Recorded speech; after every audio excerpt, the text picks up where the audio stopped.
Sonic? Now put that emerald... Tails, tell Sonic to meet you back at the research facility. Sonic! Amy is... I didn't get that, Tails. What happened to Amy? Tails!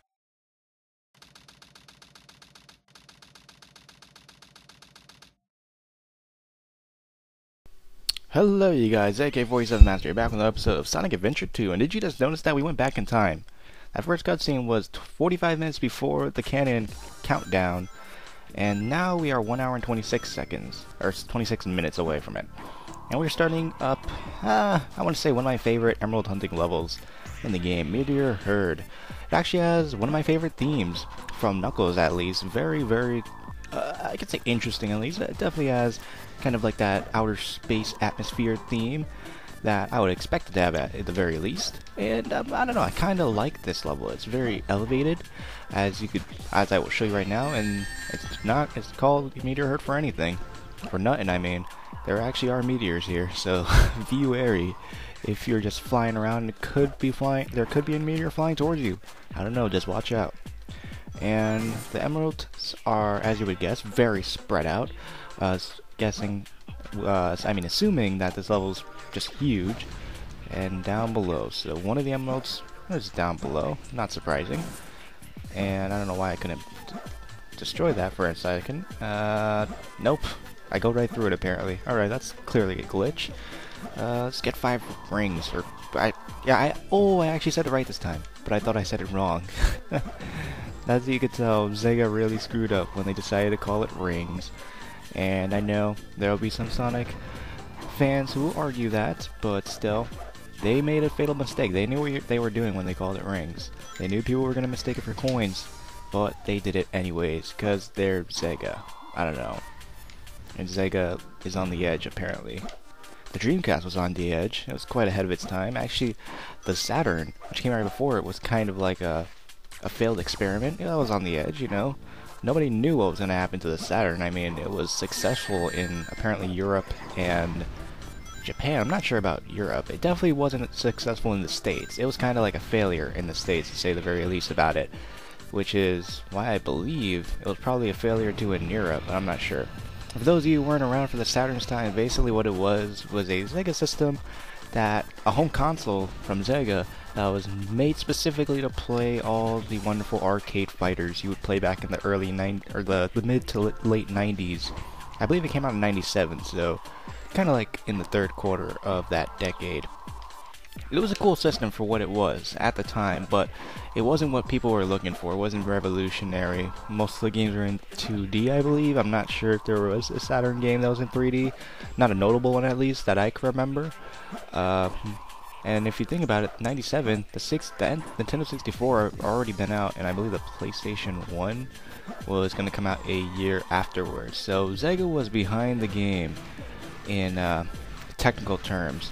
They really were, which is why the Saturn wasn't that well received. Oh, you guys thought I was gonna go down to the lava, right? How many of you were scared? How many of you were scared I was gonna die right there?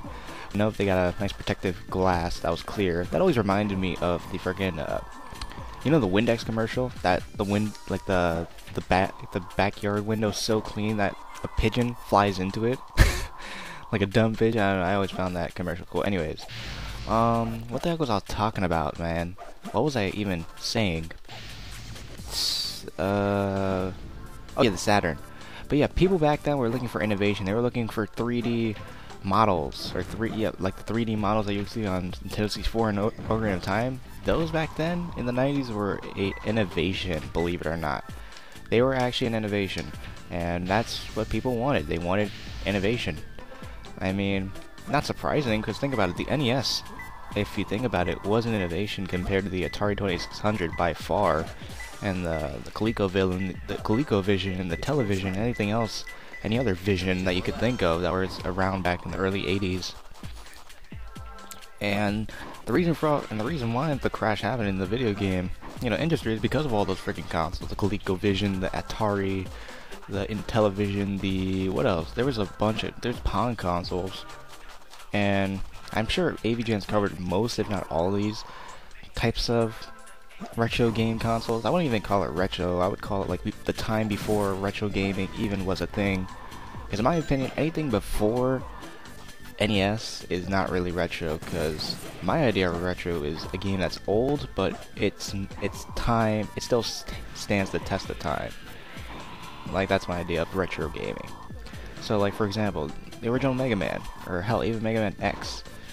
Or I'd say that the other way around, actually, because Mega Man definitely stands the test of time, that's for sure. And Mega Man, the original on the NES, definitely stands the test of time as well. I don't know.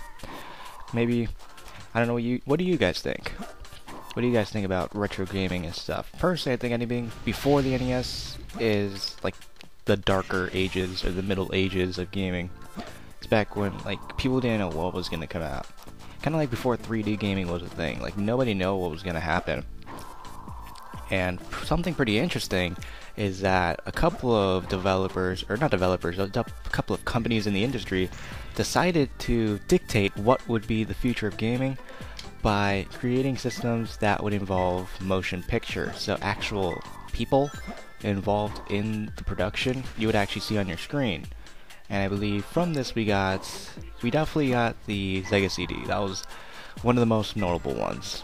And it had some of the most humorous, some of the funniest games ever to come out in motion picture.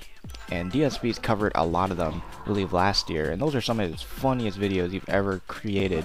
Some of the funniest gaming videos I've ever seen as well, so definitely should check that out if you haven't. Definitely should check out DSP Gaming and all those little marathons he does, because I'm not interested really in the usual walkthroughs he does, because I don't know, his form of commentary is pretty much guerrilla style. Much like his recording. I mean, he really recently got a capture card, but keep in mind he's been doing this for like 4 or 5 years, like since 2008. So I guess about 5 years. But his commentary is very guerrilla style, very vulgar. I don't have a problem with vulgarity, but after a while it loses its charm, so to speak, if it even has a charm. But yeah. So yeah, that was my little rant, guys. I hope you enjoyed that, and the video has been going on for like 7 minutes. Hopefully you don't mind, because I was talking about, I don't even know what I was talking about there. All I remember is weird, odd motion picture games and stuff. I don't know, maybe this is just kind of like a chill commentary, where I don't even do what I'm supposed to be doing, but I'm still talking about something at least a slight bit interesting. I might just cut off the commentary now and speed up the video until we find the other emerald pieces, because I'm guessing you guys don't want to sit here listening to me this whole time, you know. We do want to get some progress, and ooh, what the heck? Alright, I gotta destroy this thing somehow. I have no idea how. There we go, we got it.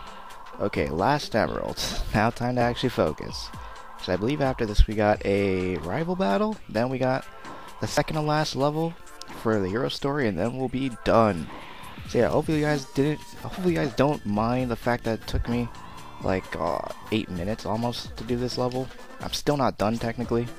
So what are we gonna do now? What are we gonna do? I gotta find one of these things here. One of these hint boxes. I'm kind of in a mood for potato chips.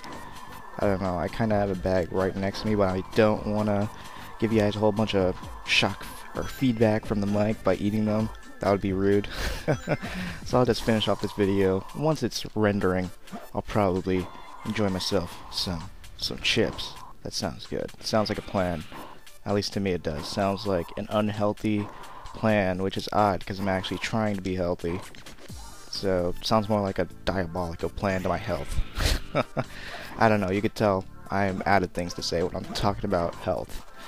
And this video clearly has been going on for way too long, so let's find this emerald.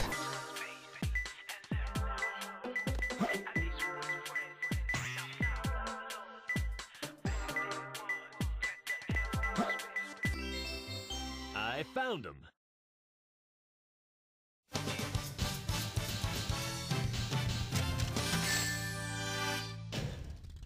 I have to try harder.